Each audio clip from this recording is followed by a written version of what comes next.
ke kuma ke ce mai fitina. Akwai wacce take duba zanin yar uwarta ta ce wu har yanzu bai canja miki zani ba. Akwai mai duba takalmin kawarta ta ce wu wannan fatin na daukan aurenki. Akwai wanda ta je ɗakin kawarta ta ga dan zanin gadanta da gadanta, ta ga falonta, ta ga kujerunta ba a canja sababbi ba. Wu baya canja miki duk shekara. Ai ni mai gidana duk shekara sai ya canja dole.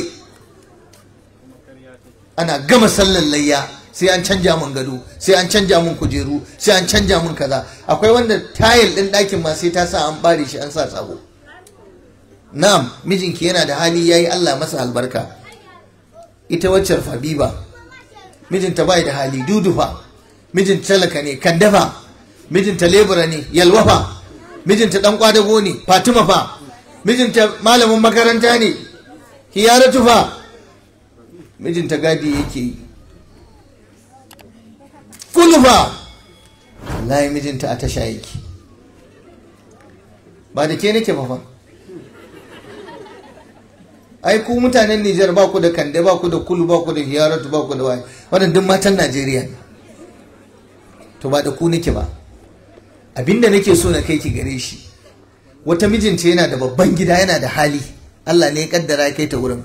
Wata kuma mijinta a gidan kara yake, gidan ƙasa. Ba daidai bane ki rinka hada rayuwarki da wannan kawar taki, ko da kin fita cin jarrabawa a makaranta. Kai ba mamaki ma kin fita kyau, kin fita jikin mata, kin fita kaza, kin fita kaza, amma ke kuma Allah ya kai ki gidan haƙuri, ita kuma Allah ya kai ta gidan yalwa da wadata. Zalika fadlullahi yutihi man yasha'u. Wataƙila zaki gwangwaje a gidan aljanna ki ganki a sama. Ku daina kwatanta rayuwarku ta aure da rayuwar gidan ƙawayenku. Ki daina kwatanta atamfa da hijabin da kika sa mai tsada da irin na ƙawarki mai saka mai araha. Ku daina kula da cin abinci da ake a gidaje daban-daban, ku ce gidanku ma sai an ci. Ku rinka sa mazajen ku suna cin bashi, kuna jefa su wahala da kuncin rayuwa. Ku daina. Ku yi da'a. Kuma ina ja muku kunne ku yi taka tsantsan da kafafe na yada labarai, Facebook, TikTok. Akwai matan banza, wakilan Yahudawa, masu taimakon arna, wanda ake biyan su, turawa ke biyan su kuɗi, suna zuwa suna magana da yarenku, suna magana da hausarku, suna cutawa da turanci, wai su wayayyu ne. Suna kiran ku cewa ku fandare wa namiji, suna cewa karki yadda namiji ya danne ki, karki yadda namiji ya ce ki kaza. In ta kashe miki aure, ita tana Ingila, ke kuma kina ƙauyenku. Ki je ki tambayi zawarawa zaman zawarci da suke yau kafin a sami mijin aure. Ya za ki haɗa rayuwarki, wacce tana Faransa, wacce tana Ingila, wacce tana Amerika, turawa suna bata kuɗi ta lalata miki rayuwarki ta aure, ta hana ki bin addini, ta hana ki bin Allah. Ki zo ki koyi da maganar da take faɗa, ta kashe miki aure, ta hana ki albarkar aure. Ki zo ki zauna bata baki jari ba, bata miki kaza, bata miki kaza ba. Ku daina ruduwa, saboda a wayoyinku, a cikin ɗakunanku, a cikin mayafinku, a cikin bargonku ke ganin irin waɗannan mata. Wallahi ba matan arziki bane.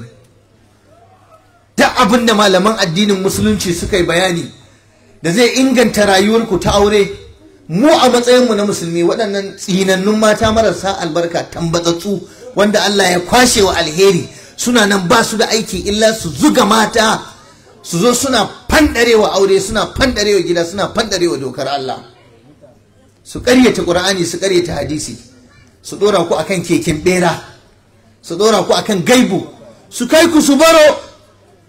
Bayan kun shiga matsi, bayan kun shiga kunci, bayan kun kashe aurenku, bayan kun zagi mazajenku, bayan kun tozartar da mazajenku, sai kuma ku neme su ina suke. Daman a waya kuke ganin su, ba ku san inda suke ba. Ta yi kwalliya, ta yi ado, ta bayyana tsiraici, ta cire hijabi, ta cire niqabi, ta bayyana gashi, ta bayyana kaza, tana kokarin bayyana kyau, amma Allah bai ma ba ta kyan da za ta nuna a duniya ba.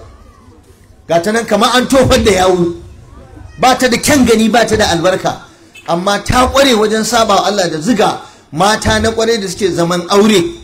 Har cewa ake matanmu na arewa, matanmu musulmi, sun an danne musu haƙƙi, an yi musu kaza, an tozartar da su, an cuce su, an yi kaza. Wallahi duk yan kwangila ne, wallahi aiki suke yi ma wasu, biyan su ake yi, ba kyauta suke yi ba. Kar ku tsammanin kaunar ku suke, kar ku tsammanin son ku suke. Babu rayuwa mai daɗi irin rayuwar da za a jawo miki a ce Allah ya ce ai kaza, annabi ya ce aikata kaza. Ki kula da wannan. Ku daina tozartar da junanku da girman kai da nuna isa. Mace idan ta samu babbar inuwa hankalinta ya kwanta, gani take kowa a ƙasa yake ita ce daban. Ki daina ganin kin fi wance, ki daina ganin matsayinki ya fi na wance. ya ayyuhal ladina amanu la yaskhar qaumun min qaumin asa an yakunu khairan minhum wala nisa'un min nisa'in asa an yakunna khairan minhunna wala talmizu anfusakum wala tanabazu bil alqab bi'sa al-ismu al-fusuq ba'da al-iman wa man lam yatub fa ulaika humuz zalimun.